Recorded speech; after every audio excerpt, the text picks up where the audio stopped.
The other day, Esther was talking to someone on the phone who is in the middle of some strong negative attraction.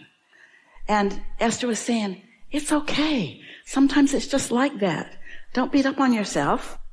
Just don't keep telling these stories to people, because that's just perpetuating it.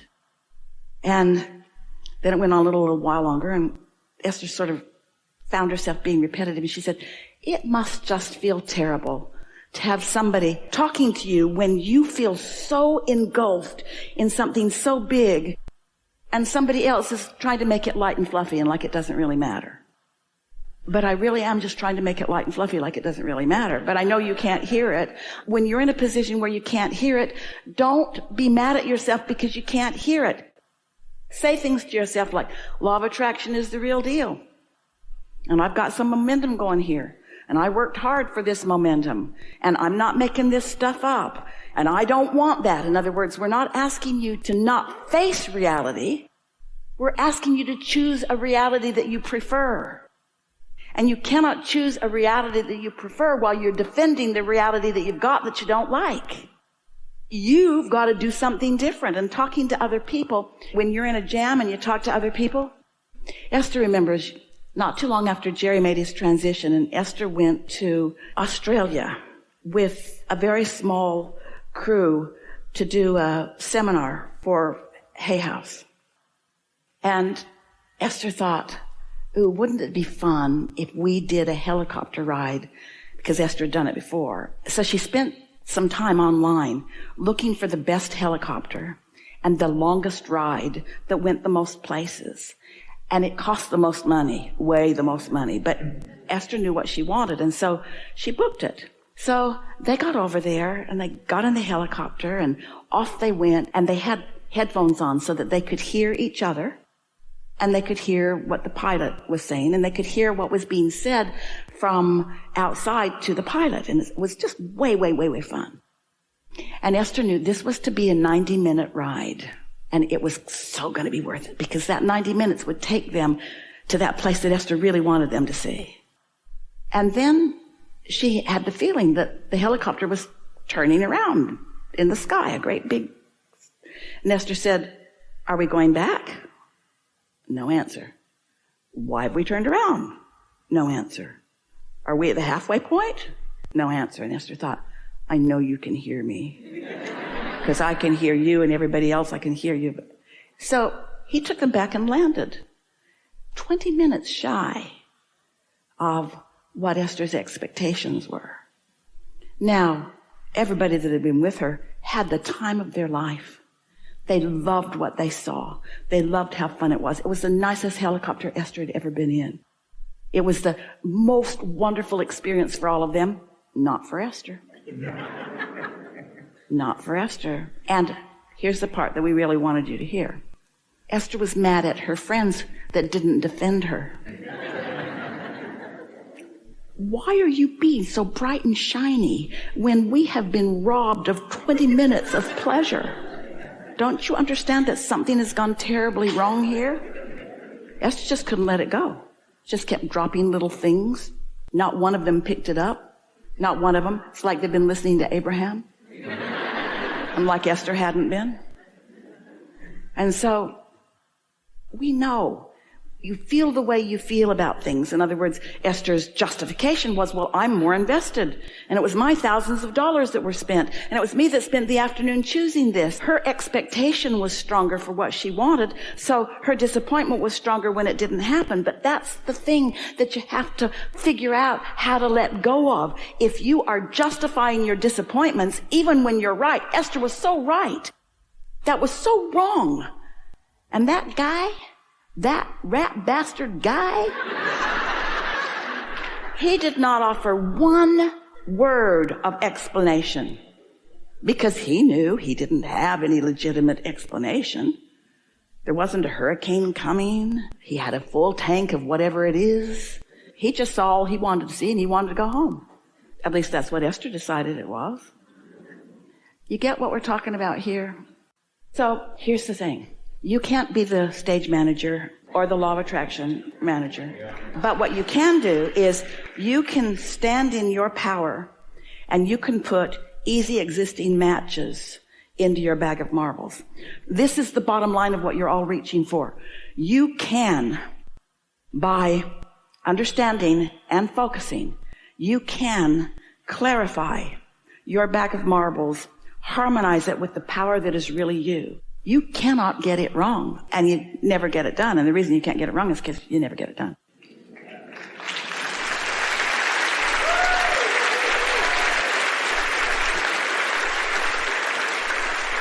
And now, don't you just want to go out and put deliberate marbles in your bag and see what happens? Not to control others, but to control your point of attraction so that the universe can demonstrate to you how blessed you are, how seen you are, how powerful you are? Yeah. Really good conversation. We would like to proclaim this as the best conversation we've ever had. The best conversation we've ever had. Yeah.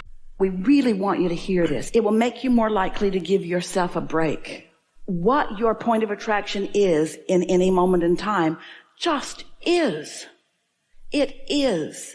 It doesn't matter how you gathered those marbles up or when you gathered those marbles up. The only thing that matters is that you've got this point of attraction, which is demonstrating to you what it means. It's bringing to you these relationships. It's bringing to you these memories. It's bringing to you these experiences. It's bringing to you this. And so once you accept that you have this point of attraction and that you can, maybe not right now, this red hot minute, because momentum is a real thing, but you can change what your point of attraction is to mimic more of what you want. So you do it gradually, and then you deliberately segment intend, or you deliberately do a focus wheel, or you deliberately put some marbles in your bag, and then you notice what comes in response to that. As you collect those dots, now you've got it. Now you've got it. So here you are, living your life, and a whole bunch of other people are too. And if you're reacting to each other or wanting to elicit responses from each other, oh, you've got such a chaotic, mixed bag of what you're getting. But once you've figured it out, who you are, extension of source energy, who you are, seen and known and understood and adored by source energy, who you are, a creator who has explored and decided and put stuff in this vibrational reality. And just like the seed in the ground, it is in the process of becoming. And if you can be an advocate for what you are asking for rather than a commentator on what you've got so far, it's what getting out ahead of it is. It's what looking forward is. It's what staying out of your own way is. It's what the true value of focus is. So what we're asking you to focus is not your thought or your energy or your vibration or these things that you really need a meter to even understand. We're asking you to focus your emotion. We're asking you to focus the way you feel to something that feels good as often as you can. Just the best that you can feel right now. And if taking a nap's the best that you can feel, do it. Whatever it is, do it. Follow that thing that feels the best. Feels counterintuitive to a lot of you because you've been trained. You've got a lot of marbles in your bag. There is no gain without pain. If it doesn't hurt, you're not making any progress. Who made you the creator of your own reality? The world does not revolve around you. So many things, so many bogus, flawed premises have been fed to you by people who didn't know, who thought they needed to control your behavior so that they could feel good. And you became an enabler to help them to try to control their experiences. But isn't this true? First chance you got, when you got off away from them, did you do what you knew they wanted you to do, or did you do what you wanted to do? It depends on how conditioned you became, how much you calibrated to their idea of who you should be, and how much you're calibrating to Source's idea or knowledge of who you are. Oh, that was good. I wonder what my inner being thinks about this. You're only powerless because you're depriving yourself of it. Wonder how my inner being feels about this. And you know for sure, if you feel defeated, your inner being feels the opposite. If you're blaming someone, your inner being is feeling love. If you feel deprived, your inner being is feeling your abundance. Because it's two ends of the stick. That's why this calibration should not be a difficult thing to do. But it takes some explaining to so many who have been conditioned to believe that you are not good, that you are not perfect, that you are not creator, that you are not blessed. How many times do humans hear that you were born sinners? Really? Who makes this stuff up? Someone who needs you to behave differently for their benefit.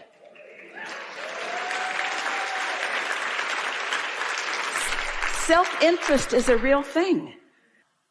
Self-interest is a real thing. And if we can convince you that your greatest self-interest is to be yourself, to be the lover that you are born to be, to live the prosperity that you were born to live, and the clarity and the vitality and the flexibility and the fun.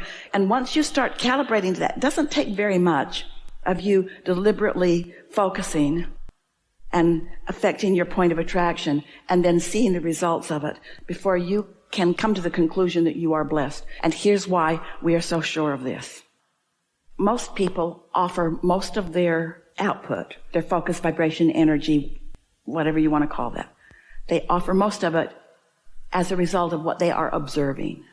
So doesn't it follow that if you can deliberately drop some marbles in your bag so that you are deliberately activating your point of attraction, and then you get to witness what the law of attraction does in response to that? Now, isn't that habit of observation going to serve you? That's why the better it gets, the better it gets, the better it gets, the better it gets. But you got to start out there with some real point of understanding your own guidance system. And that's really what your guidance system is doing all the time. Your inner being is not saying, oh, no. We've been telling you and you haven't been listening, and so now you're on your own. Your inner being never says, you have to live with the consequences of your foolishness. Your inner being never, ever stops giving you the information that matches who you really are and what you're most asking for. Sometimes people say to us, or think it, we get it, we hear you anyway, and it goes like this: Abraham, you're making us schizophrenic. Because in 1 minute, you tell us to be a deliberate creator, set goals, think about what you want, segment attend, be deliberate. And in the next minute, you say, let it go, chill, be in a state of allowing. What do you want us to do? And we say, we want you to know the moment you're in. We want you to know if this is the time to turn up the juice or if this is the time to turn the juice down. We want you to know if you don't feel good, don't keep focusing on what doesn't feel good.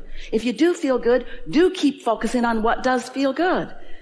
Doesn't that make sense to you? Don't you know by the way you feel? Haven't you watched enough movies to know that when it starts going bad, it's going to get real bad?